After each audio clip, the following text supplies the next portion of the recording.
the burning board. She looked up, teary-eyed at her mom. She knew she was in trouble, having just been caught being less than honest. Again. Daddy would be home shortly, and he would be so disappointed. A short time later, she heard the garage door open, and the butterflies in her stomach fluttered as though she were hitting the peak of a roller coaster. It was the moment she dreaded. As her daddy came through the door, she couldn't bear to make eye contact.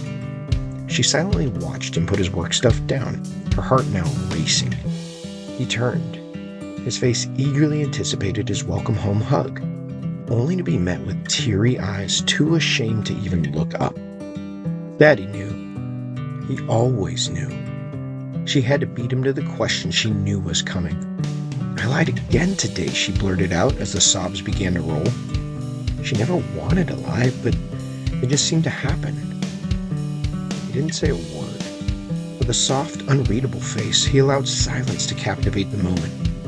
Without breaking the silence, he walked back to the door, disappearing into the garage. Her mind raced. What could he be possibly going to the garage for? Was he so upset he couldn't even talk to her? Daddy returned a few moments later with a wooden board. It had rough bark on the sides, smooth, flat wood in the middle.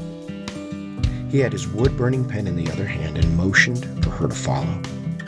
They went out to the back porch where he plugged in the pen and set the piece of wood on the patio table. While the pen warmed up, he handed her a pencil and said, "I want you to write your name and the word honesty as perfectly and elegantly as possible on the smooth wood." Confused to say the least, she began slowly and neatly writing. Taking her hand in his, he helped her begin tracing her penciled words with the wood-burning pen. Her hand was unsure and inexperienced with the pen. Some areas were shallow, some were hardly burned at all. The pretty curves of her penciled writing had vanished beneath the harshness of the untrained pen. As she finished, she looked down, disappointed at the sloppy, burned letters on the plank. She shook her head, now more confused than ever, and wondering if her poor wood-burning penmanship would only make matters worse.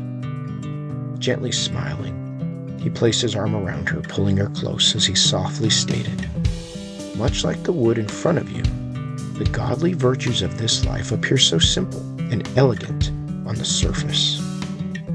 However, the process of burning them into our hearts is often messy, full of mistakes, and marked by imperfections we did not intend.